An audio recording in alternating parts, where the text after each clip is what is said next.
The first thing Marin Price noticed about the prairie was how it didn't pretend to be gentle. It looked soft from a distance, wide fields, pale winter grass, a long ribbon of road cutting through it like a seam. But the wind had teeth. It worried the car, pushed at the doors, made the steering wheel feel like it belonged to someone else. She drove anyway. Her hands stayed at 10 and 2, the way she'd been trained by driving instructors, by life, by the constant pressure of holding things together. She'd been holding things together for so long that even now, with nothing left to hold, her body hadn't gotten the message. The phone sat face down in the Q folder. It had been buzzing earlier. It was quiet now, as if it had finally accepted that she wasn't going back.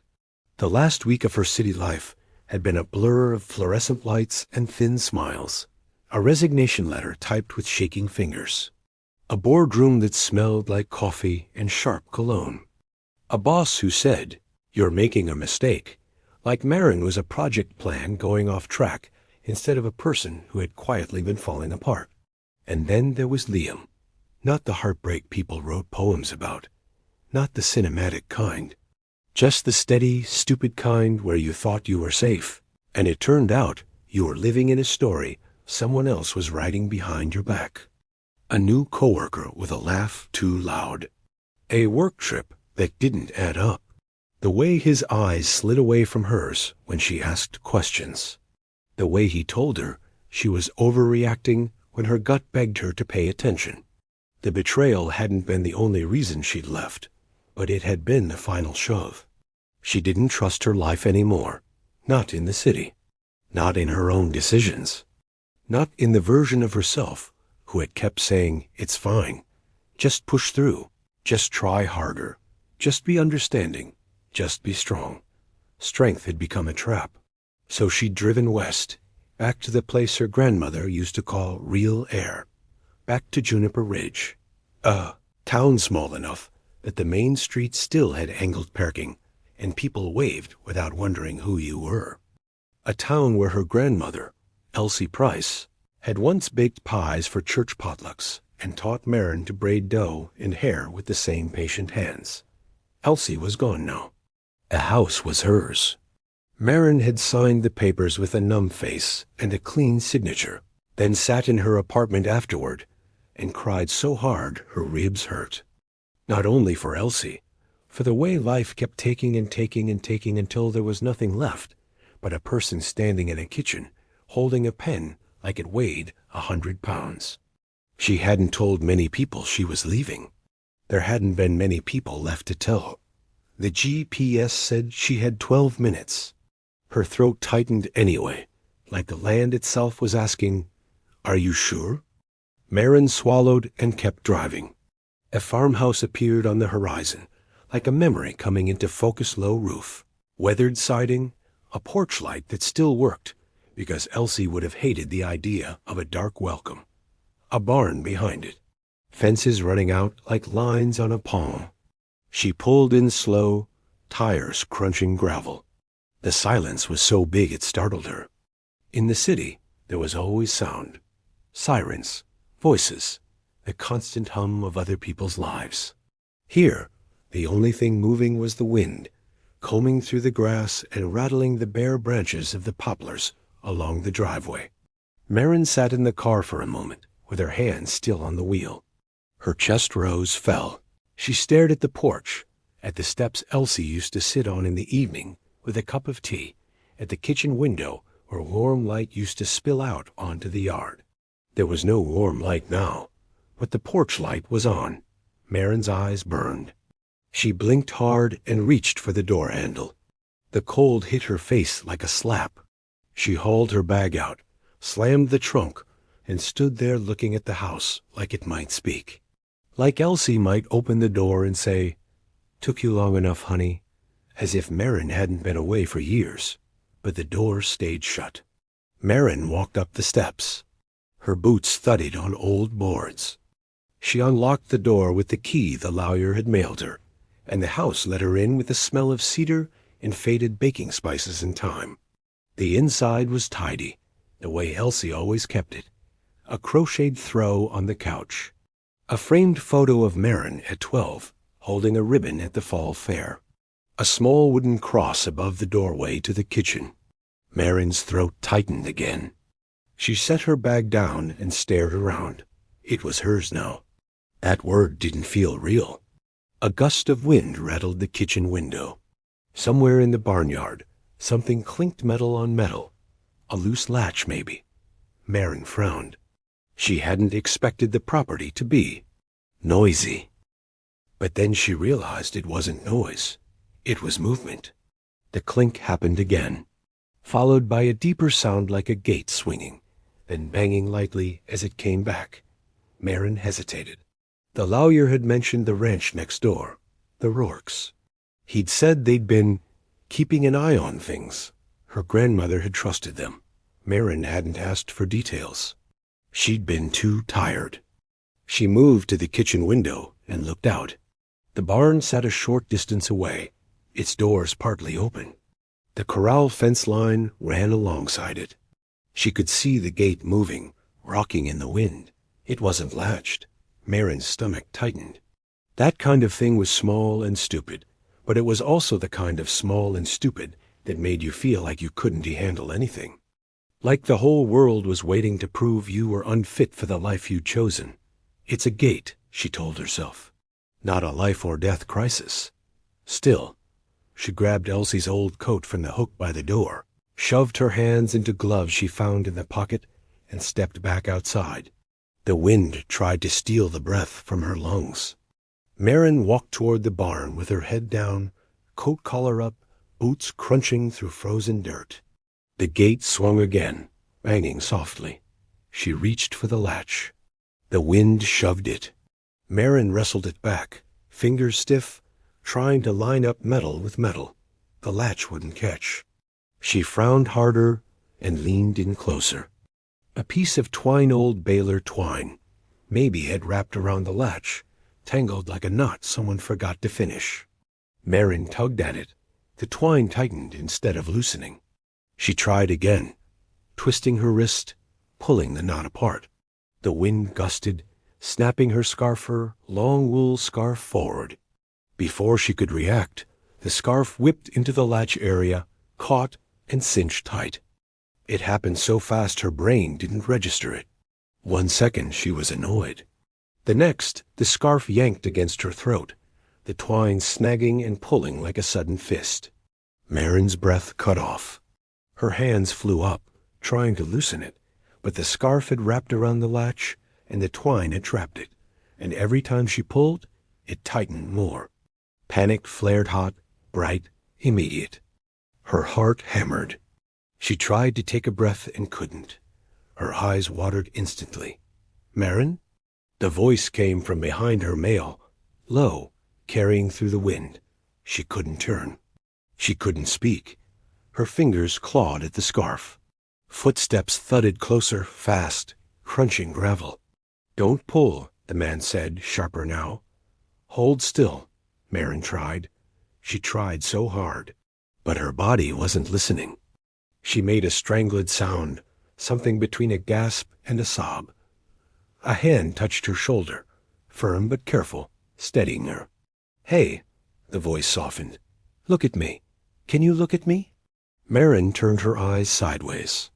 She saw him tall, broad-shouldered, dressed in a canvas ranch jacket, a worn hat pulled low. His face was partly shadowed by the brim, but his jaw looked like it had been carved by weather. His eyes were focused, calm in a way that made her panic feel suddenly out of place. Like he had seen worse than a scarf and a gate. He took in the situation in one glance. "Okay," he said, voice low. "I'm going to cut it. But you need to stay still, all right?" Marin's eyes widened. Cut it. She couldn't nod properly. Her throat was too tight, and fear had filled her chest so completely she felt hollow. But she managed a tiny jerk of her head. The man reached into his pocket. Metal flashed. A knife. Marin's heart slammed so hard it hurt. It was a simple pocket knife, not some dramatic weapon, but her body didn't care.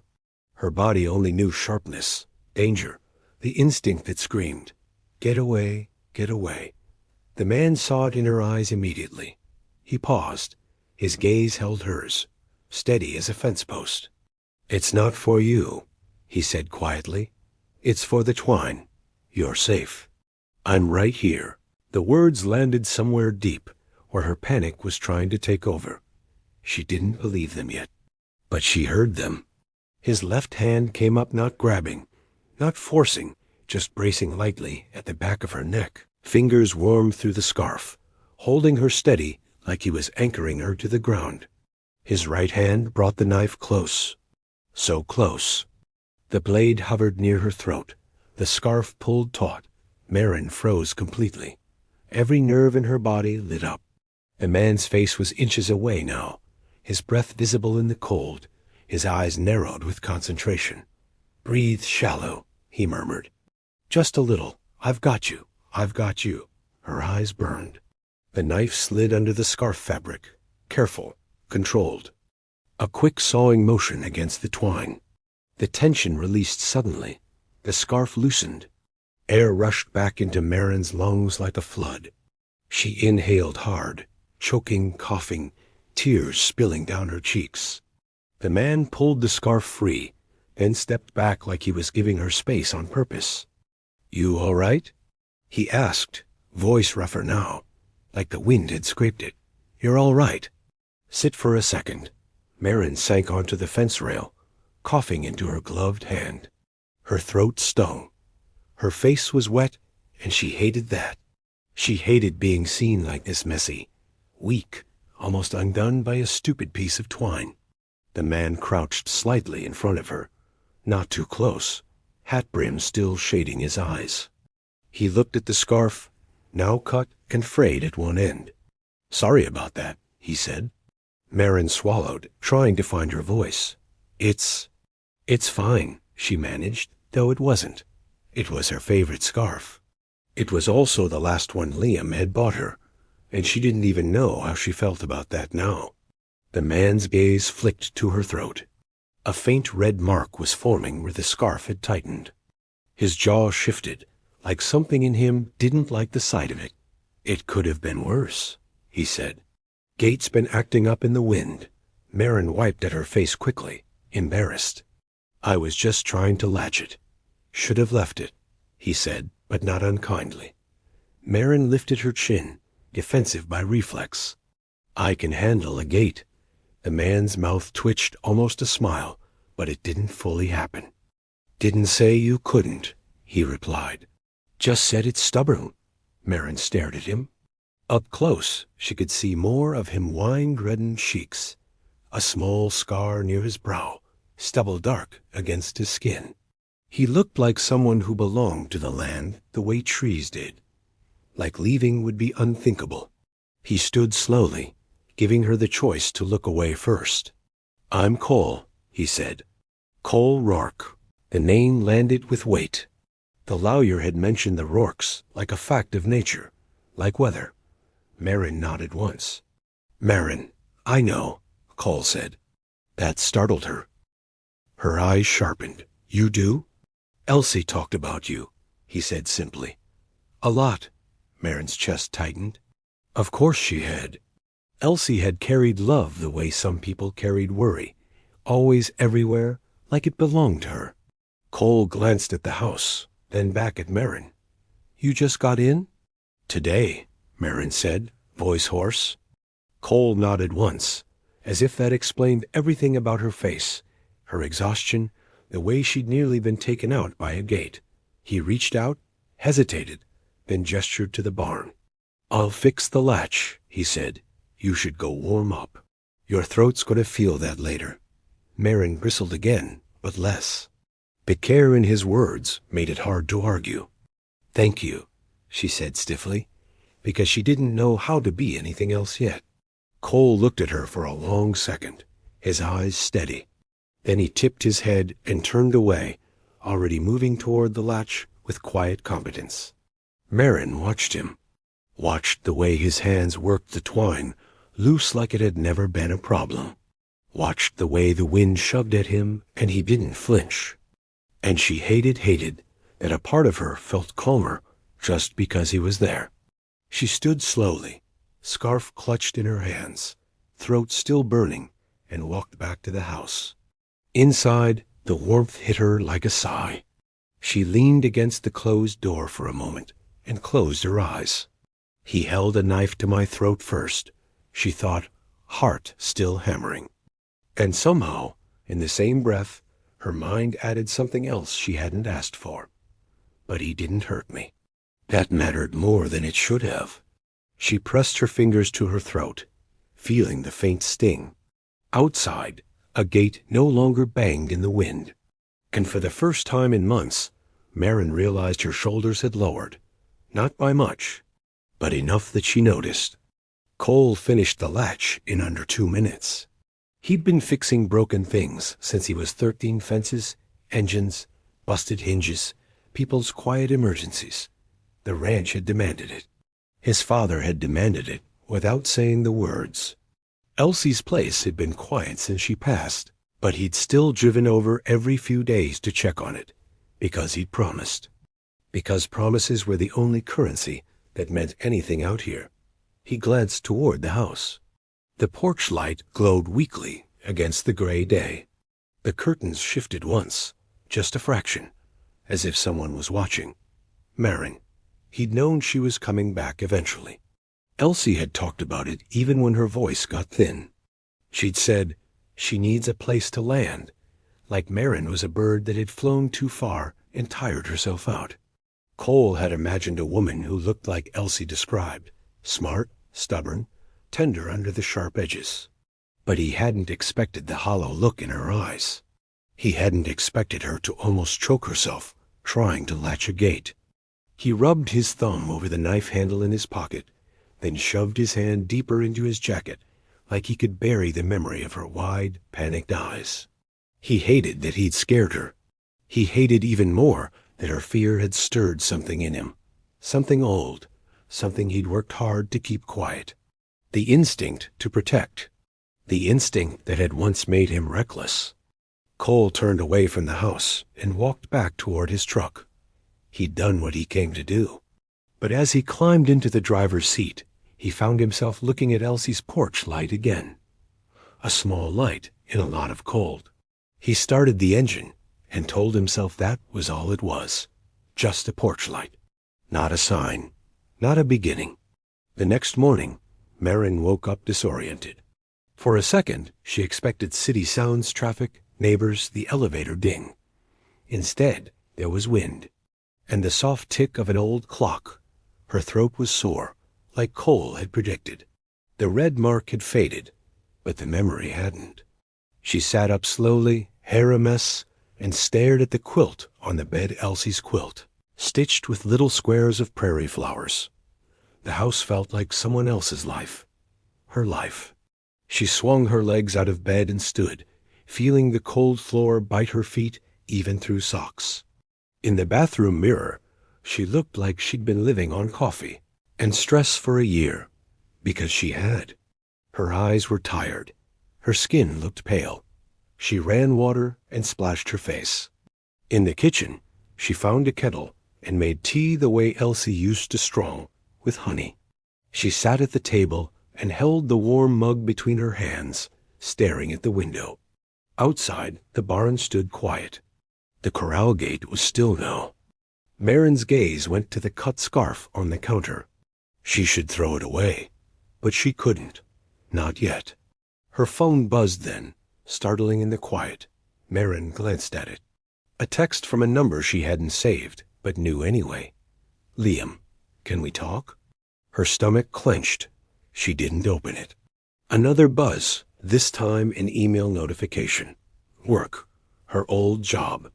Someone forwarding something like she still belonged there. Marin set the phone face down again. Her hands were shaking a little. She hated that too. You're here, she reminded herself. You did it. You left. But leaving didn't mean the old life stopped reaching for you. A knock sounded at the door. Marin froze. No one knocked on doors in the city unless they wanted something. She stood slowly and walked to the porch, peering through the glass. A woman stood there with a bright scarf and a grocery bag. She looked like the kind of person who had never met a stranger. Marin opened the door cautiously. "Morning," the woman said, smiling big. "You must be Marin Price." Marin blinked. "Yes, I'm Tilly," the woman announced. "Tilly Maccabee. I run the Ridge Diner. Your grandma and I were thick as thieves." Marin's chest tightened at the mention of Elsie. "Oh," she said softly. "Hi." Tilly held up the grocery bag. "I brought you cinnamon buns and a casserole because I'm not letting you starve on your first week back. Elsie would haunt me if I did." Marin's throat closed up for a different reason. "That's really kind," she managed. Tilly's eyes softened. "Honey, in Juniper Ridge, we feed people first and ask questions later." She stepped inside like she belonged there, which, Marin realized, she probably did. Tilly set the bag on the counter, then looked Marin up and down with a kind of sharp gentleness that felt strangely safe. "You look tired," Tilly said. Marin let out a small breath. "Yeah."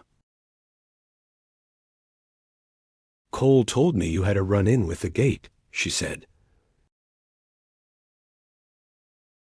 Tilly grinned. "Cole doesn't tell me much, but he told me enough to say, don't feel bad. That gate has tried to take out 3 grown men and 1 goat." Marin surprised herself by letting out a small laugh. It came out rusty, but it was real. Tilly's smile softened. "There it is," she said quietly, like she'd been looking for that laugh. Marin didn't know what to do with that, so she focused on practical things. "Do you want tea?" she asked. Tilly waved a hand. "Only if you sit and eat too." They sat at the kitchen table with cinnamon buns between them. Tilly talked about town news like she was reading a weather report. "The feed store got a new shipment in. Thank the Lord.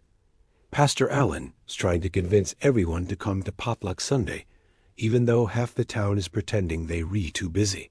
And the Rourke boys are rebuilding the west fence line again, because apparently that fence has a personal grudge." Marin listened, warmth spreading through her chest that had nothing to do with tea. This was ordinary life. This was people and routines and gossip and small joys. It felt unfamiliar, like she'd forgotten what it was to have a world that didn't revolve around deadlines and disappointment. Tilly's voice softened when she said, "Elsie would be glad you're here." Marin's eyes stung. "I don't know if I'm glad," Marin admitted. Tilly reached across the table and patted her hand once. "You don't have to know yet," she said. "You just have to breathe for a while." Marin swallowed hard. A line rose in her mind, uninvited and honest. "You feel like the only place I can breathe." She didn't say it out loud, but she felt it anyway. Tilly stood after a while, bustling around to show Marin where Elsie kept things, telling her which knob on the stove stuck sometimes, and which window latch needed a firm hand. At the door, Tilly paused. "Oh," she said, as if remembering something. "If you want to hear what happens next, make sure you're subscribed so you don't miss the rest of our story." Marin blinked, startled by the odd phrasing like life had become a narrated tale. Tilly winked like she'd said something only she understood. Then she stepped out into the wind and walked down the porch steps. Marin watched her go, feeling something loosen in her chest. Not healed, but loosened. Marin went into town that afternoon because she needed supplies like bulbs, groceries, and if she was honest, proof that she could function like a person. Juniper Ridge's main street was exactly as she remembered, dusty even in winter, with old storefronts and hand-painted signs. The diner sat near the corner with warm windows. A feed store a few doors down. A small church with a white steeple that looked too clean against the gray sky. People looked at her as she walked. Not in a cruel way, in a noticing way. An A-we-see way that made her spine stiff. At the feed store, the bell above the door jingled. The smell of grain and leather and hay hit her. A man behind the counter looked up. "Marin Price," he said, like he'd been waiting. Well, I'll be. Marin smiled awkwardly. Hi. He stepped around the counter and offered his hand. Hank Lawson. I'm the neighbor who just happens to show up whenever something needs fixing. Your grandma used to say I was a nosy menace. Marin's smile grew a fraction. That sounds like her. Hank's eyes softened. We miss her. Marin nodded, throat tight. She wandered the aisles slowly, choosing practical things, salt, flashlight batteries, a new latch for the kitchen cabinet that hung crooked.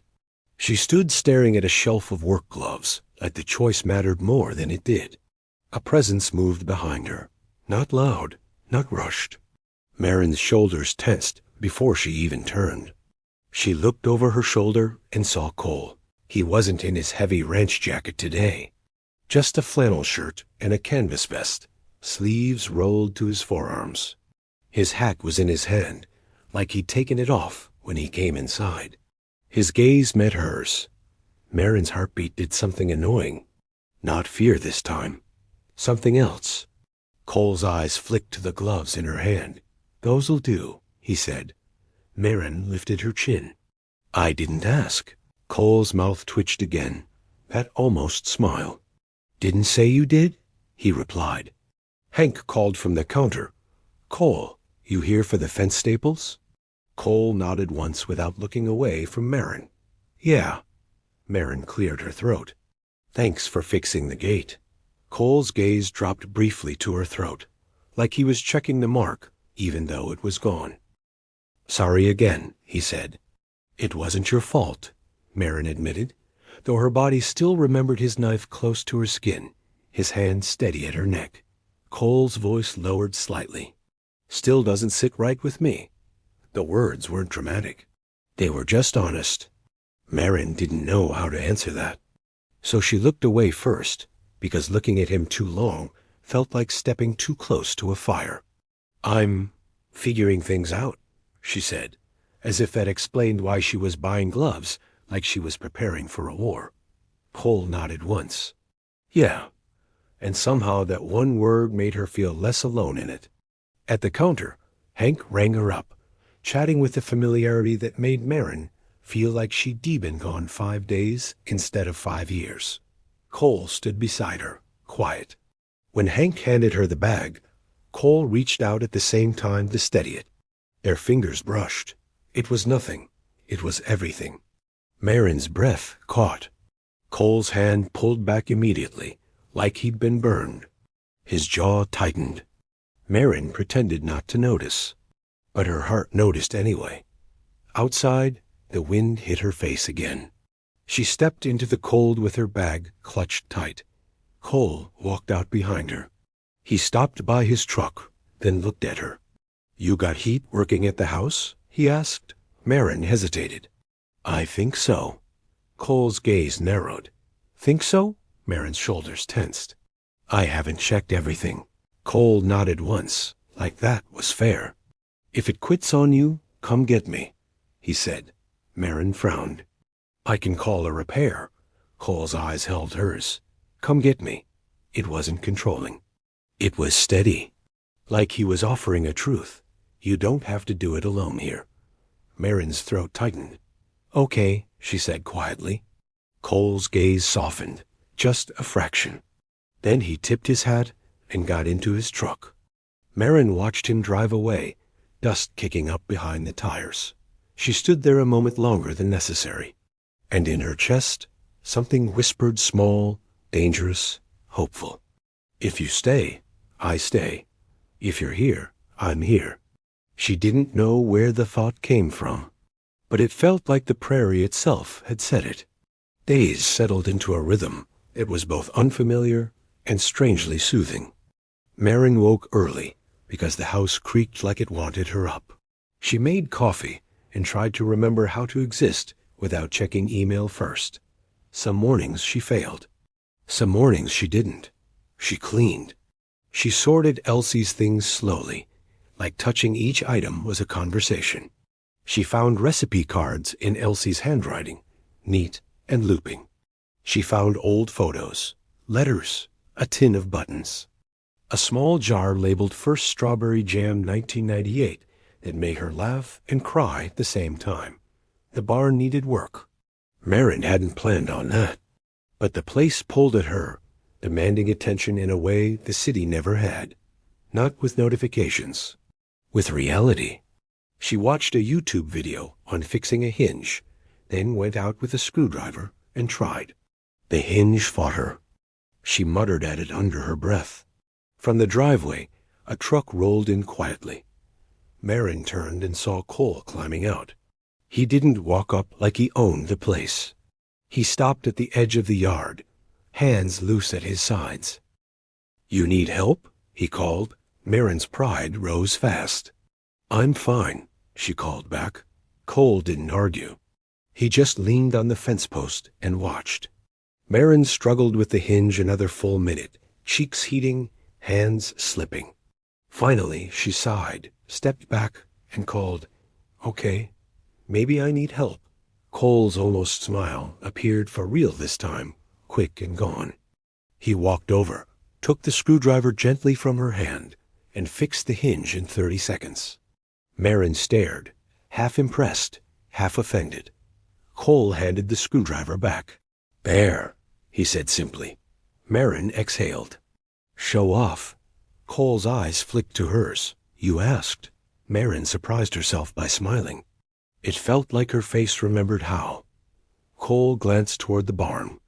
"You got animals here?" he asked. "No," Marin said. "Elsie didn't, not for years. Just the property." Cole nodded like he'd expected that. "Good. Less to worry about while you're settling." Settling. The word landed softly. Cole's gaze shifted to her hands, her fingers red from the cold. Without thinking, he stepped closer and adjusted the collar of her coat, pulling it up around her neck. The gesture was so simple, so natural. It hit Marin in the chest like a warmth she hadn't earned. Cole's hand lingered half a second, then pulled back. His eyes held hers. Marin's breath caught. Neither of them moved. The wind moved for them, brushing cold air around their bodies like a reminder. Cole cleared his throat, stepping back. "Tilly told me you're coming to potluck Sunday," he said. Marin blinked. "She did?" Cole's mouth twitched. "She tells everyone everything." Marin laughed softly. Cole watched her like the sound mattered. "You should come," he said. "It's good for people to see you." Marin stiffened a little. "Why?" Cole's gaze didn't flinch. "Because they will anyway. Might as well make it on your terms." Marin swallowed. Juniper Ridge was small, and she was already a topic. She could either hide and let gossip fill in the blanks, or show up and let them see she was real. "Okay," she said quietly. "I'll come." Cole nodded once, satisfied. Then he turned as if to leave. "Marin," he said, pausing. She looked up. Cole hesitated, like words didn't come easy. "If you need anything," he said finally, voice low, "you don't have to carry this by yourself anymore." Marin's eyes stung instantly. Her throat tightened. She wanted to say something brave, something clever. Instead, she whispered, "Thank you." Cole's jaw shifted like he'd felt something too. Then he tipped his head and walked away, leaving Marin standing in the yard with a screwdriver in her hand and a softness spreading in her chest that frightened her more than the knife ever had. Sunday potluck smelled like warmth. The small church was crowded with people carrying casseroles and pies like offerings. The air hummed with chatter, laughter, a clink of plates.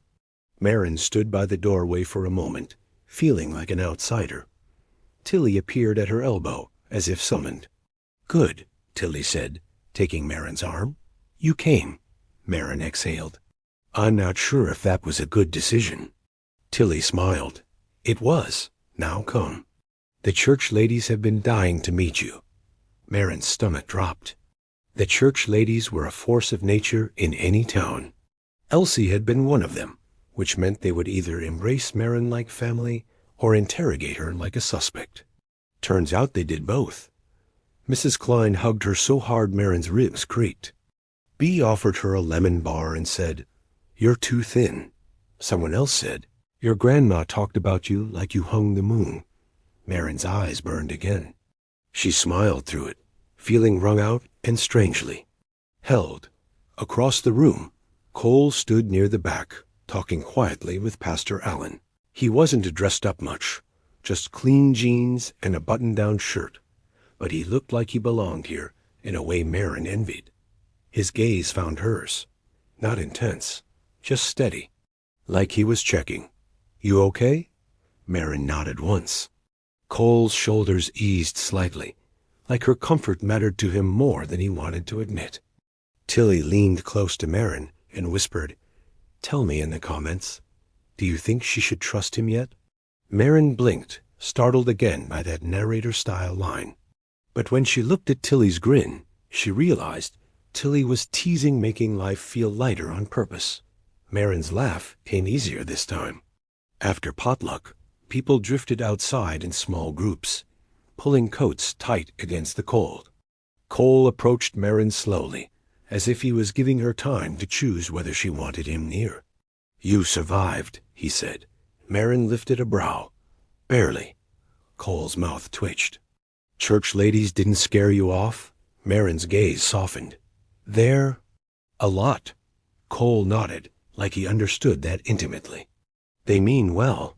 Marin hesitated and asked, "Did Elsie talk about me to you?" Cole's gaze lowered for a moment. "Yeah," he said. "She did," Marin swallowed. "What did she say?" Cole looked back up, eyes quiet. He didn't smile. He didn't joke. "She said you were brave," he said simply, "and that you forgot it sometimes." Marin's chest tightened so sharply she almost couldn't breathe. She stared at him, stunned. Cole's voice stayed low. "She said you'd come back when you ran out of road." Marin's eyes filled. She looked away quickly, embarrassed. Cole didn't push. He just stood beside her in the cold, close enough that his warmth reached her without touching. After a moment, Marin whispered, "I don't feel brave." Cole's gaze stayed on the horizon, like he didn't want to trap her with his eyes. "Most people don't," he said. Marin's breath shook. Cole's hand lifted slowly, hesitated, then settled lightly at the small of her back, barely there, more a question than a claim. Marin froze at first. Then, slowly, she let herself lean into it. Just a little. Cole's hand stayed steady, and something inside Marin, something that had been braced for impact for months, eased. It wasn't love yet. It wasn't even trust. Not fully. It was the beginning of safety. And safety, Marin realized, was a kind of romance all on its own. She started showing up at the diner some mornings, sitting near the window with coffee and a notebook she didn't know what to do with yet. Tilly would slide her a plate of eggs without asking. Hank would stop by and tell her which road got icy. The church ladies would wave like she belonged. And Cole would appear sometimes, quiet as snowfall, sitting at the counter with black coffee, listening more than he spoke. Marin would tell herself it didn't matter that her heart beat faster when he walked in. She would tell herself she was just grateful. But then he'd glance at her, and she'd feel something like relief, like the world tilted back into place. One afternoon, the house heater sputtered, then died completely. Marin stared at the thermostat, like staring harder would fix it. The cold crept in fast. Her first instinct was to panic, to spiral into "I can't do this. I can't even keep a house warm. I'm failing already." Then she remembered Cole's words, "Come get me." Marin grabbed her coat and drove next door, heart hammering like she was doing something illegal. The Rourke Ranch was larger than Elsie's property, with more outbuildings, more trucks, more signs of working life. Horses stood near a paddock fence, their breath steaming. Marin parked by a shop building and stepped out, wind cutting through her coat. She didn't know where to go. Then the shop door opened and Cole stepped out, wiping his hands on a rag. He saw her and went still. "Marin?" he asked, like he didn't expect her to cross that invisible line between their places. Her pride tried to choke her. She swallowed it down. "My heater quit," she said, voice tight. Cole's gaze sharpened immediately, not with annoyance, but with focus. "All right," he said. "No judgment. No lecture. Just all right." He grabbed his jacket from a hook inside the shop and walked toward her truck. "You got the thermostat set?" he asked. "Yes," Marin said. "I checked it." Cole nodded. "We'll figure it out. We." The word warmed her more than any heater could. They drove back to Elsie's house, and Cole moved through the space like he respected it, like Elsie's memory mattered. He checked the furnace with efficient hands, listening, adjusting, muttering small practical words. Marin stood nearby, feeling useless. Finally, she said quietly, "I'm sorry." Cole glanced at her. "For what?" "For bothering you," she admitted. Cole's eyes held her steady, slightly tired. "You're not bothering me," he said. "This is just life." Marin's throat tightened. "Life, not emergency. Not failure, just life." Cole crouched by the furnace, then frowned. "Pilot's out," Marin blinked. "Is that bad?" Cole shook his head. "No, just annoying." He worked for a few minutes, then the furnace kicked on with a low whoosh. Warm air began to move through the vents. Marin exhaled like she'd been holding her breath all day. Cole stood and wiped his hands again. "There," he said. Marin looked at him, gratitude pressing hard against her ribs. "Thank you," she whispered. Cole's gaze lingered on her face. His expression softened, but he still looked like a man who didn't trust softness.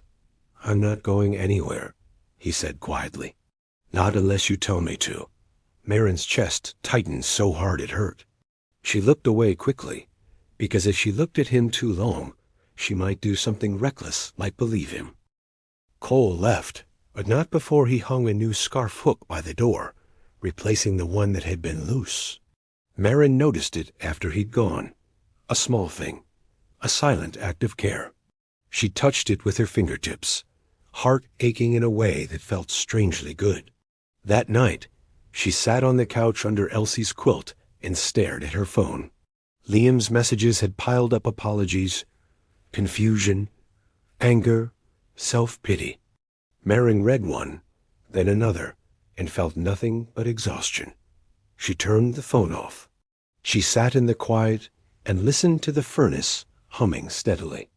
Outside, the prairie wind moved like a long breath. And Marin realized something with startling clarity. She hadn't felt this calm in years. She wasn't healed, but she was breathing. Time moved away it always did slowly until it didn't. Marin and Cole kept finding themselves in the same places. The feed store, the diner, the fence line where Cole was rebuilding posts that winter had warped, the barn where Marin tried to learn how to mend small things without swearing too loudly. Cole taught without making her feel stupid. He'd show her once, then step back and let her try, hands in his pockets, watching like he trusted her. When she got frustrated, he'd say, "Take a breath," not like a command, like a reminder. Marin started to look for those moments on purpose. The way his voice sounded when he said her name. The way he always made sure she had gloves before she touched cold metal. The way he held doors without making it a show. The way he looked at her sometimes like he was noticing things she didn't want anyone to see. How tired she still was. How hard she was trying. One evening, Marin stood on the porch and watched the sunset bleed orange over the prairie. Her breath fogged. Her chest felt tight, and she couldn't tell if it was the cold or the ache that lived in her now. Behind her, the screen door creaked. Cole stepped onto the porch, stopping a careful distance away. "I saw your light on," he said. Marin didn't turn. Couldn't sleep. Cole leaned lightly against the porch post. Quiet. The wind filled the space between them, but it didn't feel empty. After a long moment, Marin whispered, "I don't know who I am without the thing that broke me." Cole's jaw tightened slightly, like he understood more than she'd said. He didn't answer right away. Then, softly, he said, "You're still you." Marin swallowed. "You don't know me," she said, but her voice sounded less certain than she meant it to. Cole's gaze stayed on the horizon. "I know what you look like when you're trying not to cry," he said quietly. "And I know you show up anyway." Marin's eyes filled. The crack in her chest widened. She hated it. She needed it. Cole shifted closer, not rushing, not trapping. He sat on the porch step a few feet below her, giving her space while still staying near. That was the kind of comfort he offered, presence without pressure. Marin's voice shook. "I feel like a failure." Cole's hands clasped loosely in front of him. His voice stayed low, rough with honesty. "Yeah," he said. "I know that feeling." Marin stared at the back of his hat, at the way his shoulders looked heavy under the sky. "You?" she whispered. Cole's jaw worked. He didn't like talking about himself. It showed in the way his silence thickened. But he didn't leave. That mattered more than words. Finally, he said, "There's stuff in me I don't say out loud." Marin's breath hitched. Cole's voice stayed steady, but his eyes, when he turned them slightly toward her, looked older than his years. "I carry it," he said, "because I don't know what else to do." She sank down onto the porch step beside him, careful not to touch. After a moment, her hand slid slowly across the wood toward his, not grabbing, just offering. Cole stared at her hand for a long second, like it was something sacred and dangerous. No squeezing. Marin's breath broke. Tears spilled, quiet, uncontrollable. Cole didn't speak. He stayed. His thumb moved once, slow, wiping a tear that had fallen too close to her chin. Marin trembled. "You don't have to carry this by yourself anymore," he murmured. The words cracked something open fully. Marin leaned forward, her forehead resting briefly against his shoulder. Cole stiffened for half a second, then relaxed, letting her. His arm came around her, not tight, not possessive, just enough to anchor her. They sat like that in the cold until Marin's breathing eased, until her tears slowed. Until the prairie wind felt less like an enemy. That was the crack-open moment. Not dramatic.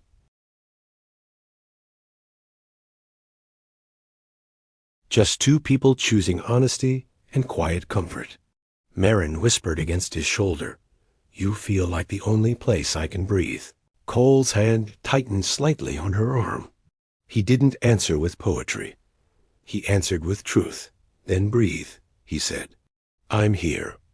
After that night, everything shifted. Not outwardly. Not in ways the town could point at and gossip about immediately, but in the small ways that mattered most. Cole showed up more often, always with a reason, always with some practical excuse. Fence staples he forgot at Elsie's place. A check on the heater, just in case. At the diner, Tilly's eyes sparkled like she was watching a story unfold. The church ladies began to smile at Marin in a way that said they already knew. Hank just happened to be around when Cole's truck was parked near Marina's house, and he'd grin like he'd won a bet. Like the warmth of Cole's hand.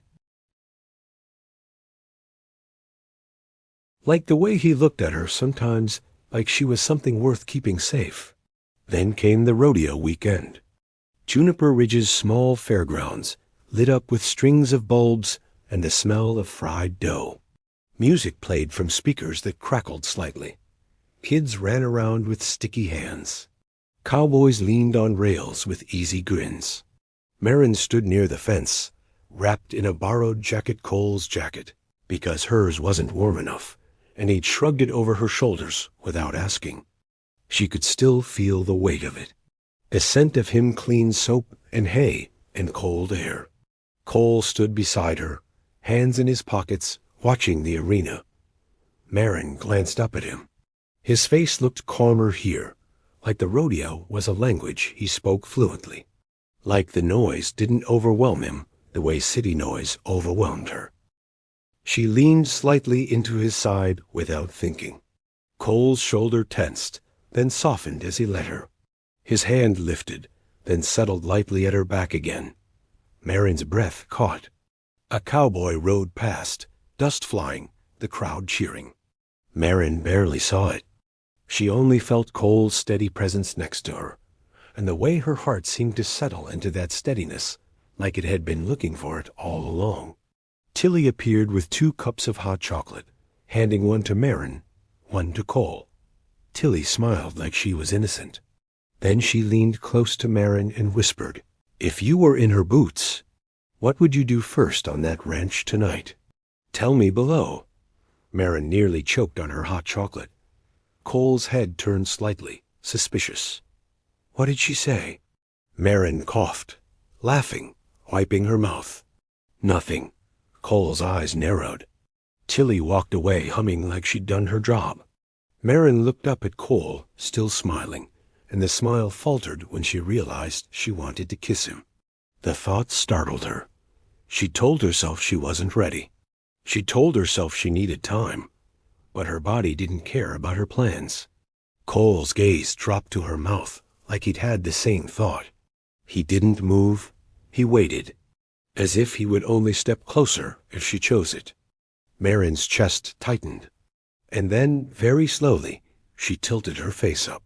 Cole's breath caught. His hand shifted at her back, steadying, not pulling. He leaned down slow, like he was asking permission with every inch. Their lips met softly warm, brief, almost surprised. No hunger, no urgency, just emotion, relief, the feeling of being chosen. Marin's eyes closed. For a heartbeat, everything quieted inside her. When Cole pulled back, his forehead rested briefly against hers. His voice was rough. "Okay?" he asked. Marin exhaled shakily. "Yeah," she whispered. "Okay?" Cole's thumb brushed her cheek once, gentle, like he was afraid of breaking the moment. Then the crowd cheered again, and the world returned. But Marin felt different. Like a door had opened. The conflict didn't come from nowhere. It never did. It grew out of old wounds, the way weeds grew through cracks in a sidewalk. A few days after the rodeo, Marin was at the diner when she overheard 2 women talking in a booth behind her. "I'm telling you," one said, "that Rourke boy's got a darkness in him. Always has." The other woman clicked her tongue. "He's quiet, that's all." "No," the first insisted. "You don't remember? After what happened with his brother? After that accident?" Folks said. Marin's stomach tightened. She froze, coffee cup halfway to her mouth. "What accident?" the other woman asked. The first woman lowered her voice. Marin strained to hear. "Knife," she caught, and blood, and his fault. Marin's breath went cold. Her mind flashed knife at her throat, her panic, his steady voice. "It's not for you." Marin's fingers tightened around her cup until her knuckles hurt. She stood abruptly, chairs scraping. The women startled, looking up. Marin forced a smile she didn't feel, then walked out of the diner with her heart hammering. Outside, the wind hit her face. She couldn't breathe. Old fear rose, hot and sharp. Not rational, not fair, but real. Because betrayal had taught her that people could look safe and still hurt you. Because burnout had taught her that the ground could give way under your feet without warning. She drove home with her hands shaking on the wheel. At the house, she paced. She tried to tell herself it was gossip. She tried to tell herself she knew Cole, but the truth was brutal. She didn't know his past, not really. And the town knew everything. Marin's chest tightened with a familiar urge. Run. Leave before you get hurt. Leave while you still have control. Her phone buzzed on the counter. A message from Cole. You home?" Marin stared at it, throat tight. She didn't answer. A knock came at the door 10 minutes later. Marin's heart jumped. She didn't move. Another knock. Then Cole's voice, careful, not demanding. "Marin? It's me." Marin's chest ached. She wanted to open the door and fall into his steadiness. She also wanted to hide. Her fear chose first. "Go away," she called, voice breaking. Silence. Then, softly, "All right." Footsteps retreated. Marin's stomach dropped instantly. She pressed her hand to her mouth, eyes filling. What was she doing? She was hurting him. She was hurting herself. But fear didn't care about logic. Fear only cared about escape. That night, Marin lay in bed, staring at the ceiling, heart pounding. Her phone buzzed again. A text from Tilly this time. "You okay, honey?" Marin didn't respond. She rolled onto her side and stared at Elsie's quilt. She remembered Elsie's voice saying, "Don't run from love just because it's quiet." Marin squeezed her eyes shut. She didn't know how to stop running. Cole sat in his truck outside his own house, engine off, hands gripping the wheel. The night was cold enough that the stars looked sharp. He stared out over the dark fields and felt the old familiar weight settle in his chest. He'd known this was coming. Not this exact moment, maybe, but the pattern. He got close. Someone flinched. He offered steadiness. Someone decided it was too good to be true. Marin had looked at him like he was safe, and he'd wanted to believe it. He'd wanted stupidly to let himself step into something that wasn't built on regret. But then she'd said, "Go away," with a voice that sounded like fear. Cole's jaw tightened. He wasn't angry. He was tired. He pulled his knife out of his pocket and stared at it in the dim truck light. A tool, a habit, a reminder. He could still see his brother's face years ago, laughing too loud, moving too fast. Cole could still hear the scream. He shoved the knife back into his pocket like it burned. He rested his head against the seat and closed his eyes. He told himself he'd give Marin space. He told himself he'd stop wanting things. But his body didn't listen any better than hers. Because under everything, under guilt, under restraint, he wanted to go back to her porch and sit beside her until she could breathe again. He wanted to tell her the truth. He also didn't want to ruin the way she'd looked at him. He stayed in the truck until his breath fogged the windows. Then he started the engine and drove away from the one place he wanted to be. 2 days passed. Marin avoided the diner, avoided town, avoided her own thoughts. She told herself she was busy sorting Elsie's things, cleaning, planning. But really she was hiding. On the 3rd day, a storm rolled in hard and fast. Wind howled. Snow came sideways. Marin stood at the window watching the world disappear in white. Her power flickered. Her heart clenched. She checked her phone. No signal for a moment, then weak bars. She swallowed. A sound came from outside, metal clanging. Marin frowned, pulling on her coat. She stepped onto the porch, wind slamming into her. Through the blowing snow, she saw something at the barn. A door swinging. A loud bang as it hit the frame. Marin's stomach dropped. She could leave it. She should leave it. But she remembered the last time she'd left something to chance. She remembered how her life had broken because she'd ignored the small signs. Marin ran through the snow toward the barn, boots slipping. She grabbed the barn door, trying to pull it shut. The wind fought her like a living thing. She strained, hands freezing. The door slammed, catching her glove. Marin cried out, yanking back. The glove tore. Her bare hand stung instantly. She tried again, teeth clenched, and the door whipped open again, like it was laughing at her. "Marin!" A voice cut through the storm. Cole. Marin's head snapped up. Through the snow, she saw him running hat low, jacket flapping, moving fast with purpose. He reached her, breath hard. "What are you doing?" He demanded, but his voice was rough with fear, not anger. Marin's throat tightened. The door, she stammered, shaking. Cole swore under his breath, then grabbed the door with both hands and hauled it shut with a strength that made the wind look small. He latched it quickly, checking it twice. Then he turned back to her. His eyes went to her bare hand. His jaw clenched. He grabbed her wrist gently and pulled her toward the house. Marin stumbled after him, heart hammering. Inside, the warmth hit her. Cole shut the door hard behind them and turned to face her. For a second, he just stared at her like he was making sure she was real. And his gaze dropped to her torn glove, her reddened hand. "Sit," he said. Marin obeyed without arguing. Cole moved to the kitchen sink, running warm water, grabbing a towel. He returned, knelt in front of her, and gently took her hand. His fingers were warm. Marin's breath hitched. Cole held her hand under the warm water, careful, as if she was something fragile. Marin's eyes filled. "I'm sorry," she whispered.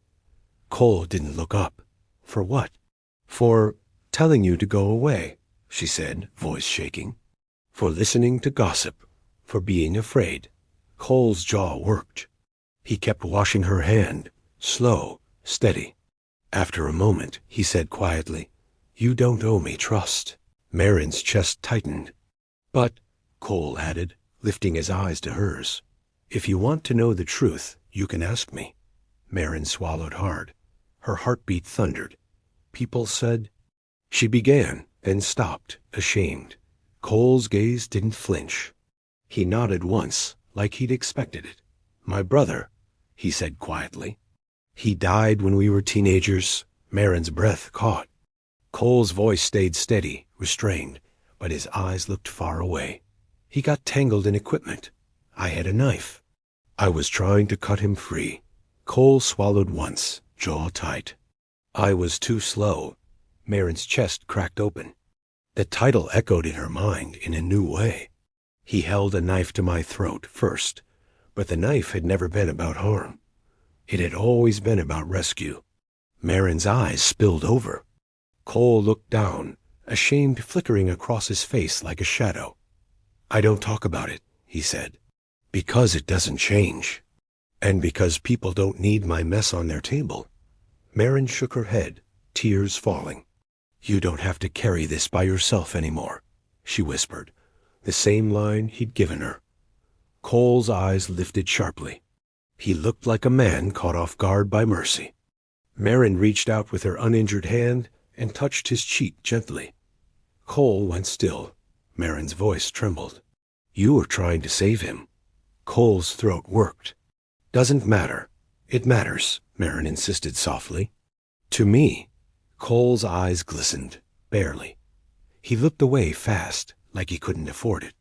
Marin's hand stayed on his cheek. Cole's hands, still holding hers, tightened slightly, like he was anchoring himself. Marin whispered, "I keep running when things feel good. Because I'm scared it's not real." Cole's gaze returned to hers, steady despite the pain in it. "It's real," he said simply. "I'm real." Marin's breath shook. She leaned forward and pressed her forehead to his. Cole's eyes closed. For a moment, neither of them spoke. Just breathing, just warmth. Just the storm raging outside, while something quiet and safe formed inside. Finally, Cole murmured, "If you stay." Marin finished it for him, voice trembling but certain. "If you stay, I stay." Cole exhaled like he'd been holding his breath for years. He stood slowly, pulling her up gently, careful of her hand, and wrapped his arms around her. Marin melted into him. It wasn't dramatic. It was home. The next weeks felt like a thaw. Not in the weather, the prairie stayed cold, stubborn. But in Marin, she started going into town again. She started answering Tilly's texts. She started letting herself laugh without guilt. And Cole didn't rush her. He just kept showing up, fixing things, helping, staying. The town adjusted the way towns did. Gossip shifted from suspicion to satisfaction. Church ladies smiled like they'd been right all along. Hank grinned more. Tilly started setting 2 mugs on the counter, some mornings without comment. Marin began to bake again. At first, it was just to use Elsie's recipe cards, to feel close to her. Cinnamon rolls, bread, pie crust. Then Tilly tasted one and said, "Honey, you're going to start a little baking corner at my diner, whether you like it or not." Marin laughed, and cried, and agreed, because it felt meaningful, because it felt like roots. One evening, Cole stood with her at the fence line where he was rebuilding posts. Marin held a level, tongue sticking out slightly in concentration. Cole watched her with something quiet in his eyes. "You're getting good," he said. Marin huffed. "Don't sound so surprised." Cole's mouth twitched. "Not surprised, just glad." Marin's chest warmed. She glanced up at him. Cole's gaze held hers. Warm kitchen light spilled from the farmhouse window behind them. The wind moved the grass. The land felt like it was listening. Marin whispered, "I think I want to stay." Cole didn't smile big. He didn't make a speech. He just stepped closer and rested his forehead against hers. "Okay," he murmured. "Then we build." Spring came slowly, like the prairie had to be convinced. Snow melted in patches. Mud appeared. The air smelled like thaw and possibility. Marin moved boxes from her car into the farmhouse with a steadiness that surprised her. Not frantic, not desperate, chosen. Cole carried the heavier ones without being asked. At the door, he paused with a box in his arms and said quietly, "You sure?" Marin looked at him, really looked. The rugged steadiness, the quiet care, the scars he didn't show everyone. The man who had held a knife close to her throat only to save her. And the man her heart had chosen anyway. Marin nodded. "I'm sure," she said. Cole set the box down and stepped close, hands settling at her waist, like he belonged there. She leaned forward and pressed her forehead to his. Cole's eyes closed. For a moment, neither of them spoke. Just breathing, just warmth. Just the storm raging outside, while something quiet and safe formed inside. Finally, Cole murmured, "If you stay." Marin finished it for him, voice trembling but certain. "If you stay, I stay." Cole exhaled like he'd been holding his breath for years. He stood slowly, pulling her up gently, careful of her hand, and wrapped his arms around her. Marin melted into him. It wasn't dramatic. It was home. The next weeks felt like a thaw. Not in the weather, the prairie stayed cold, stubborn. But in Marin, she started going into town again. She started answering Tilly's texts.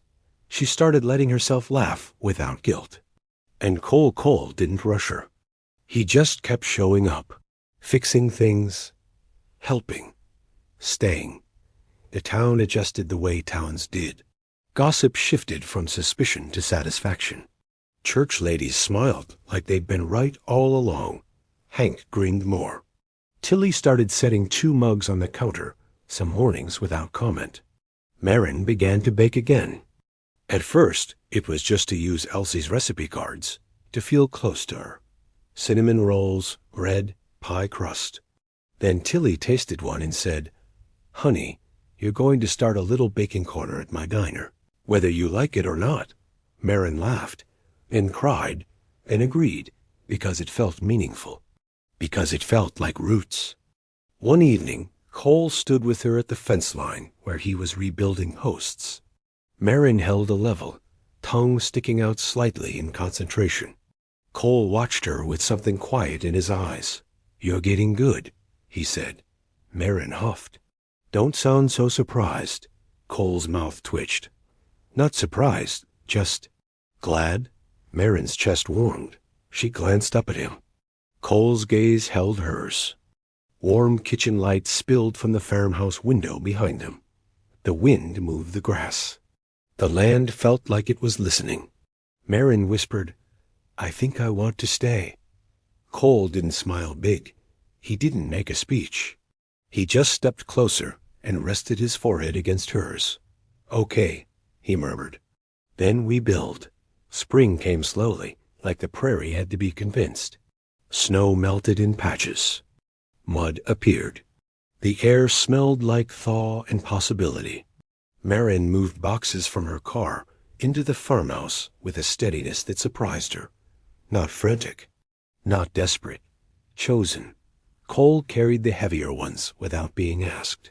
At the door, he paused with a box in his arms and said quietly, "You sure?" Marin looked at him, really looked. The rugged steadiness, the quiet care, the scars he didn't show everyone. The man who had held a knife close to her throat only to save her. And the man her heart had chosen anyway. Marin nodded. "I'm sure," she said. Cole set the box down and stepped close, hands settling at her waist, like he belonged there. His voice was low. "You're safe here," he said. Marin's eyes filled again, but this time she smiled through it. "So are you," she whispered. They kissed softly slow, meaningful like a promise. Outside, Tilly's truck pulled into the driveway with a horn honk. Marin laughed against Cole's mouth. Cole sighed, resigned. "She never shows up quietly." Marin smiled wider. "That's okay," she said. "Neither does life." Tilly burst through the door with a casserole dish and a grin. "Potluck at your place next weekend," she announced. "Church ladies are coming, Hank's coming, the whole town's coming." "We're celebrating." Marin blinked. "Celebrating what?" Tilly waved a hand like it was obvious. "Homecoming," she said. Marin looked at Cole. Cole's gaze softened. He squeezed her hand once. Marin's chest expanded with warmth. A door opening. A life beginning.